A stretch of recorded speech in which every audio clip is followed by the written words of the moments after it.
and welcome to Speedy Learning. My passion is to deliver the qualitative content. In this video, we are going to discuss the very first topic of microeconomics. Keep watching the exciting study of economics. Let's start. Firstly, we will discuss what is economics. या कोई भी chapter learn करना हो तो हमें सबसे पहले ये तीन चीज़ों पर फोकस करना पड़ेगा कि उस के जो टॉपिक हम पढ़ रहे हैं उसका मीनिंग क्या होगा, वो किस लिए डेवलप किया गया, और देन हम उसकी डेफिनेशन की तरफ आएंगे। जैसा कि हम सबको पता है कि जो the wants of human, every human are unlimited and resources are limited. जैसा कि हमें पता है कि जो वांट्स हैं, जो ख्वाहिशात हैं हर इंसान की, वो होती हैं लामहदूद। और इसी तरह उसी एस्पेक्ट से अगर देखें तो हमारे पास जो जितने भी रिसोर्सेज होते हैं वो हमारे पास लिमिटेड होते हैं। तो जैसा कि लिमिटेड रिसोर्सेज और अनलिमिटेड वांट्स की वजह से एक प्रॉब्लम अराइज होती है, वो होती है स्कार्सिटी की प्रॉब्लम। स्कार्सिटी का मतलब होता है कि scarcity means finite resources like land means that a shortage of fertile land of population to grow food। जैसे कि एक फर्टाइल लैंड की कमी हो जाती है कि देखते हैं कि रिसोर्सेज की जो सप्लाई होती है वो लिमिटेड होती है, जबकि जो डिमांड होती है वो सप्लाई की एज कम्पेयर टू सप्लाई बहुत ज़्यादा होती है। तो हम ये कह सकते हैं कि स्कार्सिटी का मतलब होता है कि डिमांड ग्रेटर देन सप्लाई।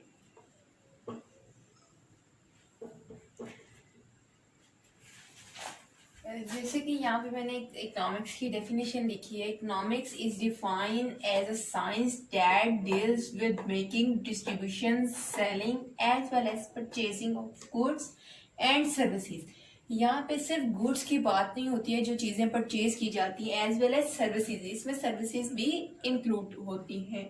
मैंने इंपॉर्टेंट वर्ड्स को अंडरलाइन कर दिया कि जैसे economics is a science, economics को साइंस का दर्जा दिया गया है जो कि डील करता है मेकिंग की कोई चीज़ बनाई कैसी जाए, डिस्ट्रीब्यूशन तकसीम कैसे की जाए, सेलिंग वो चीज़ को बेचा कैसे जाए, परचेजिंग के आगे से चीज़ को खरीदा कैसे जाए, ऑफ गुड्स एंड सर्विसेज, ये गुड्स भी हो सकती हैं एंड सर्विसेज भी हो सकती हैं। और अगर यहाँ पे बात की जाए, यहाँ पे परचेजिंग इस सेंस में आता है रैशनैलिटी की सेंस में, क्योंकि कंज्यूमर जो इकोनॉमिक्स को समझता हुआ एक कंज्यूमर होता है वो सिर्फ रैशनैलिटी की बात करता है कि अपने वो रिसोर्सेज को किस तरह यूटिलाइज करे कि उसको ज़्यादा से ज़्यादा यूटिलिटी मिले और वो अपनी यूटिलिटी को मैक्सिमाइज कर सके और सेटिस्फेक्शन हासिल कर सके। तो इस इकोनॉमिक्स सिर्फ रैशनैलिटी सिखाती है। Going to classify this definition into 3 major groups. सबसे पहले हम क्लासिकल स्कूल ऑफ थॉट को एक्सप्लेन करेंगे। क्लासिकल्स का कहना था कि economics is a science of wealth. Economics जो है वो साइंस ऑफ वेल्थ है, और इसमें प्रोफेसर एडम स्मिथ ने सबसे पहले जो इस पे इकोनॉमिक्स पे जो किताब लिखी थी उसका नाम था wealth of nation. Adam Smith presented economics fact and theories in his book, which name is Wealth of Nation. For this contribution, he is called the father of economics. इन्होंने अपनी बुक में एक्सप्लेन किया था कि economics is a science of. In his book he discuss the word wealth through its 4 aspects. Number 1, production of wealth. Number 2, consumption of wealth. Number 3, distribution of wealth. और number 4, exchange of wealth. कि production wealth की कैसे होती है, then इसको consume कैसे किया जाता है। Number 3rd point is distribution of wealth, and the 4th one and the last one is exchange of wealth. In production of wealth, it shows as how goods and services are produced. They are produced by the combination of 4 factors: land, labor, capital and organization. कि economics जो wealth है वो कैसे produce की जाती है, वो 4 factor production होते हैं जो मिलके एक वेल्थ को प्रोड्यूस करते हैं।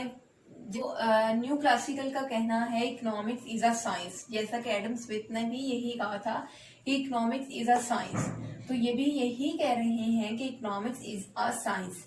लेकिन एडम स्मिथ ने ये कहा था economics is a science of wealth, उन्होंने सिर्फ वेल्थ को कहा था।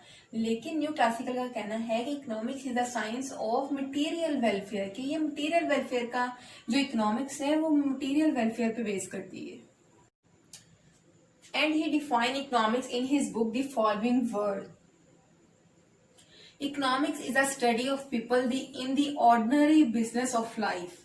इन शॉर्ट अगर मैं इसको एक्सप्लेन करूं, economics include the study of labour, land, investment of money, income, production, taxes and government expenditure.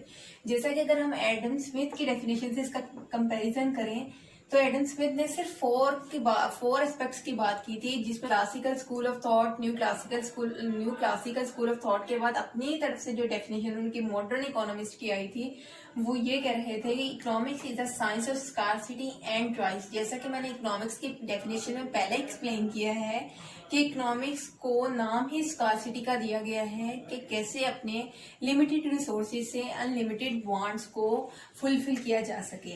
Definition में एक्सप्लेन किया है रिसोर्सेज हैव अल्टरनेटिव यूजेस. अगर मैं इसको ही एक्सप्लेन करूं एग्जांपल के साथ तो आपको ज्यादा अच्छे से समझ आएगी कि ये क्या कहना चाह रहे हैं कि alternative uses.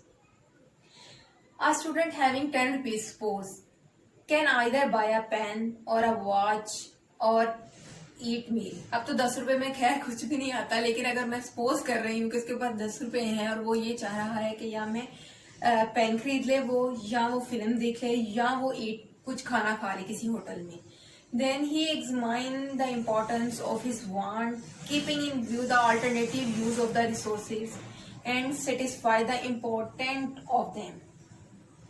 And he postpone the rest of them for future. यानी कि वो ये सबसे पहले ये, जैसा कि मैंने पहले एक्सप्लेन किया है, कि वो ये देखेगा कि उसकी प्रेफरेंस किस चीज पर है, देन वो उस चीज को पहले फुलफिल करेगा और जो बाकी उसकी रह जाएंगी वांट्स या ख्वाहिशात जो हैं तो वो उसको फ्यूचर के लिए कर लेगा कि इन फ्यूचर में उसको fulfil. So guys, please like and share this video, and if you have any queries or feedback for me, just drop below the comment and do subscribe the channel. I will be back soon with a new lesson. Till then, take care. Allah Hafiz.